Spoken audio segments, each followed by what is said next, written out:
Hello everyone and welcome back to INCC चैनल। So हमारे चेहरे की स्माइल्स और आपके दिल की धड़कन इंक्रीज हो चुकी है फाइनली, जिसका हमें सबको इंतजार था। नोरसेट 2022 आ गया है, उसका नोटिफिकेशन आ चुका है। Official notification has arrived. सबने देख लिया होगा, सब लोग समझने की कोशिश कर रहे होंगे कि कैसा है, क्या आया है, but all hospitals are included, क्या एज लिमिट है, तो we are here to explain that. Form भरने शुरू हो चुके हैं। डेट क्या है? 21 लास्ट डेट है, 4 तारीख से शुरू हो गए हैं। 21 डेट की 5 PM तक आप लोग उसे फिल कर सकते हैं ऑनलाइन मोड से। तो चलिए हम उसमें देखते हैं कि एसेंशियल जो क्वालिफिकेशन मांगी गई है वो क्या है। BSc नर्सिंग, जो भी BSc ऑनर्स नर्सिंग जिन्होंने कर रखी है उनके लिए इस बार भी कोई एक्सपीरियंस नहीं मांगा गया है। प्लस GNM जिन्होंने कर रखी है उनके लिए 2 years का एक्सपीरियंस है। और प्लीज ये बात आप अच्छे से सुन लीजिए, ये इसके बाद ये क्वेश्चन पूछने का टाइम नहीं है मैम, एक्सपीरियंस चाहिए नहीं चाहिए, क्या चाहिए, तो इट्स जस्ट आप समझिए कि क्या चाहिए और क्या नहीं चाहिए and focus on your studies, more of that. जिन्होंने BSc कर रखी है प्लस उनके पास रजिस्ट्रेशन भी है, आ गया है, तो वो लोग फॉर्म फिल कर सकते हैं बड़े आराम से। और जिन्होंने GNM कर रखी है, अब एक्सपीरियंस भी कितना चाहिए? 50 बेडेड हॉस्पिटल में 2 years का एक्सपीरियंस कंप्लीट होना चाहिए फॉर्म फिल करने से पहले। यस, नेक्स्ट इज की एप्लीकेशन फीस। तो जो जनरल कैटेगरी के कैंडिडेट्स हैं और जो OBC कैटेगरी के कैंडिडेट्स हैं उनके लिए फीस है ₹3000 एंड जो SC ST के कैंडिडेट्स हैं उनके लिए है ₹2400 और जो SC ST के कैंडिडेट्स हैं उनकी fees after the declaration of result return हो जाएगी। That is refundable, not for general and OBC, it's only for SC and ST। तो ये क्लियर कर दिया है कि 4/8 से आप 21/8 तक फॉर्म फिल कर सकते हैं। 5 PM is the last timing. उसके बाद आपको करेक्शन का टाइम मिलता है 22 से 23, सिर्फ 2 दिन का टाइम है। आप करेक्शन कर सकते हैं कुछ भी अगर आपका आया हुआ है। उसके लिए आपके पास एक मेल आ जाएगा, उस मेल में आपका लिखा होगा कि आपके मेल होगा या फिर आप अपनी साइट, अपना जो पोर्टल है अपने ID से वो लॉगिन करेंगे तो उसमें वो डिटेल्स आ जाएंगी कि आपके फोटो में कमी है, आपके डॉक्यूमेंट में कमी है, जो भी है तो वो आपको रीअपलोड करनी होगी 22 एंड 23। हाँ, और जो आपको फोटो, अपना एक फोटो होना चाहिए जो आप अपलोड करोगे उसमें विद वाइट बैकग्राउंड, अपना सिग्नेचर, क्लियर सिग्नेचर होना चाहिए, प्लस जो लेफ्ट थंब इम्प्रेशन।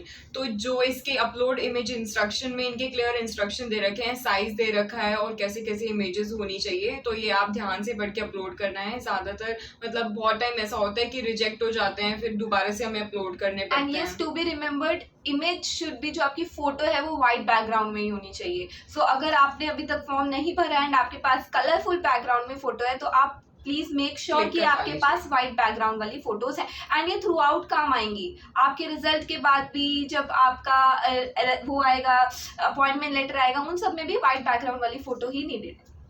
अब जो जनरल कैटेगरी है उनके लिए जो एज है फॉर्म फिल करने की वो है 18 years to 30 years। और ये अच्छे से सुन लीजिए, 30 years is the upper age limit. और उसके बाद जो SC ST कैटेगरी है उनके लिए एज रिलैक्सेशन है कुछ, वो है 5 years। OBC के लिए है 3 years का एज रिलैक्सेशन, मीन्स वो 33 years तक भी फॉर्म फिल कर सकते हैं।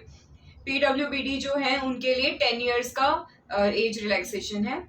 PWD प्लस OBC जो कैंडिडेट्स हैं उनके लिए 13 इयर्स का रिलैक्सेशन है and PWD plus SC ST जो कैंडिडेट्स हैं उनके लिए 15 इयर्स तक का रिलैक्सेशन है। एंड उसके बाद जो सेंट्रल गवर्नमेंट एम्प्लॉयज हैं, एक्स सर्विसमैन जो है उनके लिए भी 5 इयर्स तक का रिलैक्सेशन है, यानी कि you can go up to 35 years.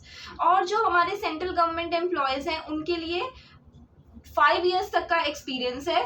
और सेंट्रल गवर्नमेंट एम्प्लॉयज जो हैं प्लस OBC हैं उनके लिए 8 years का एज रिलैक्सेशन है। And they should have 3 years experience also. या एंड जो सेंट्रल गवर्नमेंट एम्प्लॉयज हैं SC ST भी हैं उनके लिए 10 years का एज रिलैक्सेशन है।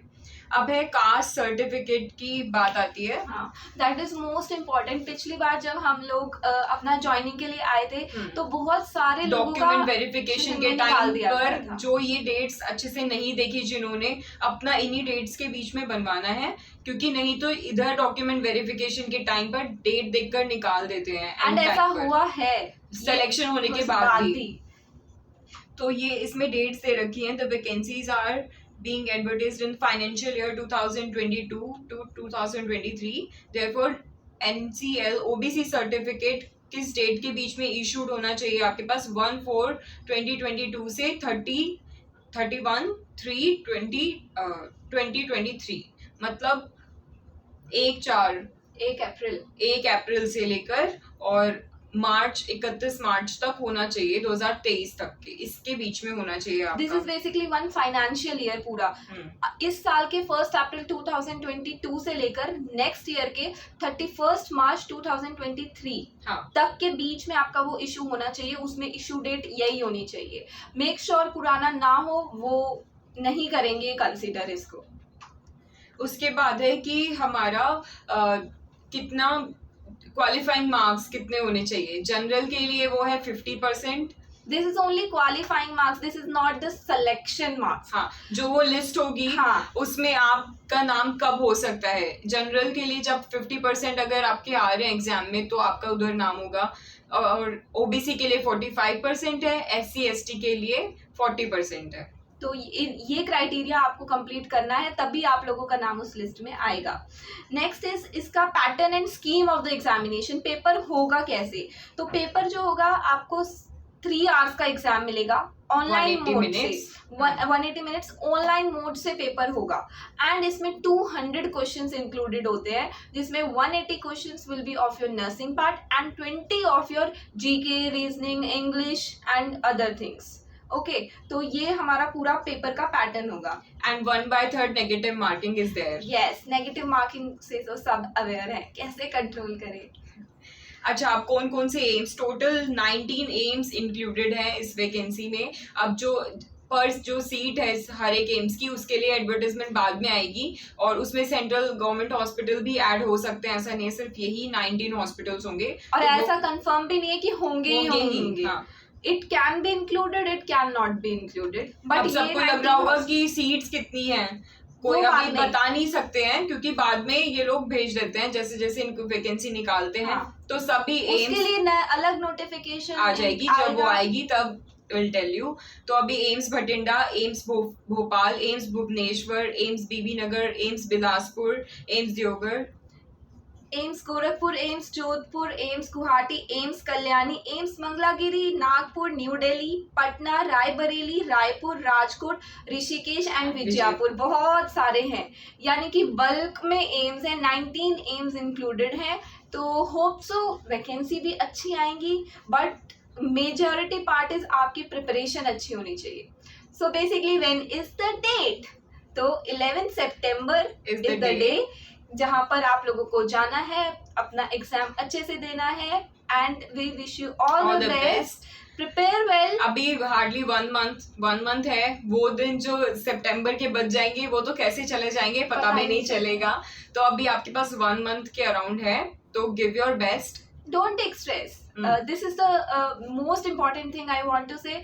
हमारे आधा दिन स्ट्रेस में निकल जाता है. जब स्ट्रेस होता है ना तो हम फोकस भी नहीं कर पाते, ना जितना हम पढ़ सकते हैं उतना हम पढ़ पाते हैं. तो ओके, ठीक है, आ गया डेट, इसी का ही तो वेट था, है ना. आई नो कहना इजी है. जब हम लोगों ने दिया था so it was very difficult, कि बहुत टेंशन हो रहा था. बट फिर अपने आप को मोटिवेट करना है. अरे अगर टेंशन अभी ले लेंगे कोई बात नहीं, पेपर के बाद ले लेंगे, बहुत टाइम मिलेगा रिजल्ट तक का टेंशन लेने के लिए, है ना. लेकिन अभी focus on your studies, give your best. And soon will be making a video on how to prepare in 1 month. We are getting lot of queries on that also.